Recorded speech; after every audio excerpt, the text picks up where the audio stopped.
peut peut-être imaginer la scène, les portes et fenêtres closes, enfermés dans la peur. Jésus vient au milieu des disciples. Il est là, il se tient au milieu d'eux. Et Jésus donne aux apôtres cette force qui vient d'en haut, la paix soit avec vous. À 2 reprises, il leur dit « la paix soit avec vous », la première fois pour les réconforter. La paix soit avec vous. Que ce matin, la première annonce de la paix soit avec vous puisse peut-être venir nous réconforter dans nos doutes, nos peurs, nos angoisses, afin que le Seigneur soit celui qui nous donne sa miséricorde.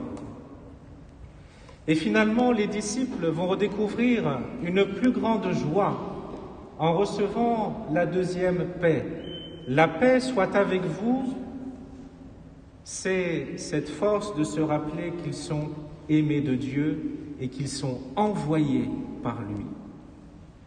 Dieu ne garde pas ses apôtres pour lui. Les apôtres doivent annoncer la bonne nouvelle du Christ ressuscité. Mais pour cela, il faut entendre à nouveau « la paix soit avec vous ».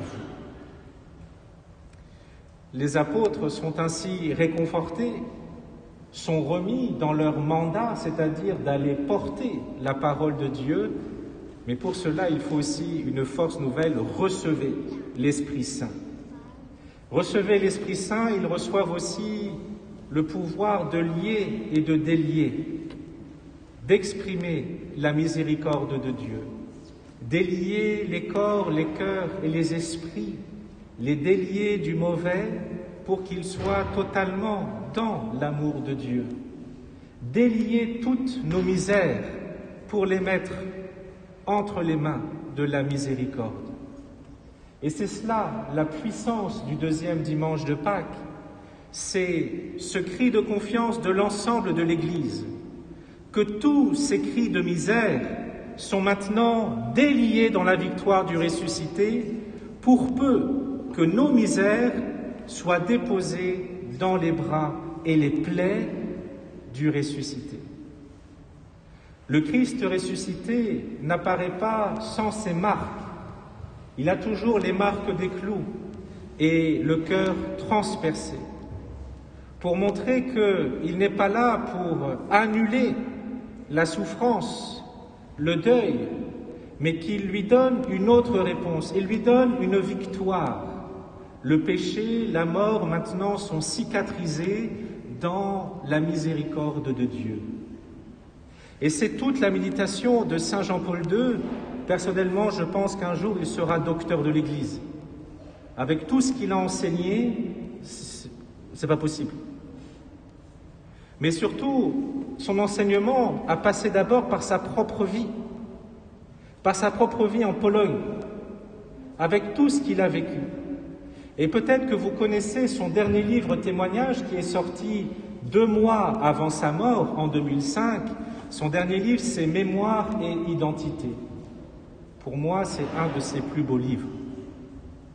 Et dans ce livre, il dit que la miséricorde divine est la limite que Dieu impose au mal. Parce que nous pouvons croire que le mal a le dernier mot. Mais la miséricorde divine impose une limite. C'est celle où Dieu remporte la victoire, où des hommes et des femmes de bien se lèvent pour faire le bien au cœur du monde et de l'Église. Rappelez-vous la semaine dernière, vous étiez là ou pas, vous avez peut-être lu les lectures. La première lecture des Actes des Apôtres, c'était « Les apôtres ont été marqués par Jésus, pourquoi ?» Question à 15 points. Parce que là où passait Jésus, Jésus faisait le bien.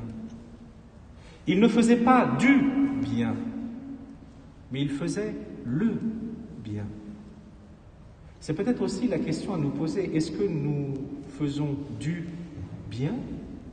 Nous nous faisons du bien? Comme un peu aujourd'hui, on recherche un peu parfois le bien-être.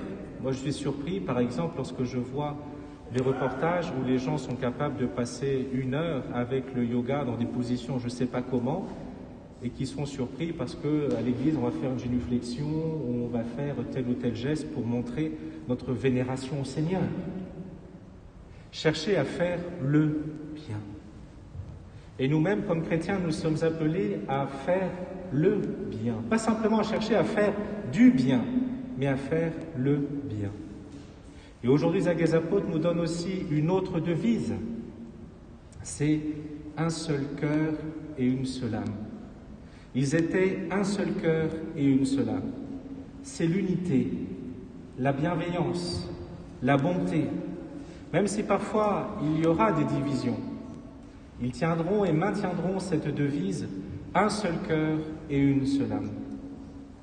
Et Jean-Paul II traduisait cette phrase comme étant la marque douce des apôtres du Seigneur, des apôtres zélés du Seigneur qui portent la miséricorde de Dieu, pour que nous devenions comme Marie-Madeleine, les apôtres, des messagers de la miséricorde divine, alors que le Seigneur s'empare de toutes nos misères, c'est-à-dire comme Thomas accepter de poser des questions au Seigneur, de ne pas les cacher, de lui dire toutes nos incompréhensions, peut-être parfois nos révoltes, crier vers lui, comme Thomas, vouloir s'approcher. Je veux voir les marques des clous. Que nous puissions, par notre prière, nous avancer vers lui et entendre nous recevoir cette béatitude. Heureux ceux qui croient sans avoir vu. Nous n'avons pas vu le Seigneur ressuscité, mais nous le voyons dans sa parole. La parole de Dieu, ce n'est pas simplement les Saintes Écritures, mais que les Saintes Écritures, la Bible, deviennent parole de Dieu pour moi. Peut-être que parfois on parle des Saintes Écritures. Les Saintes Écritures disent.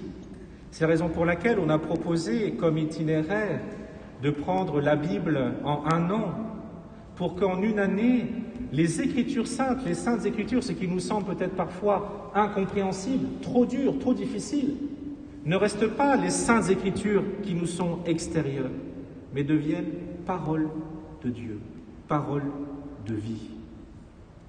Regardons bien combien de paroles humaines marquent nos vies.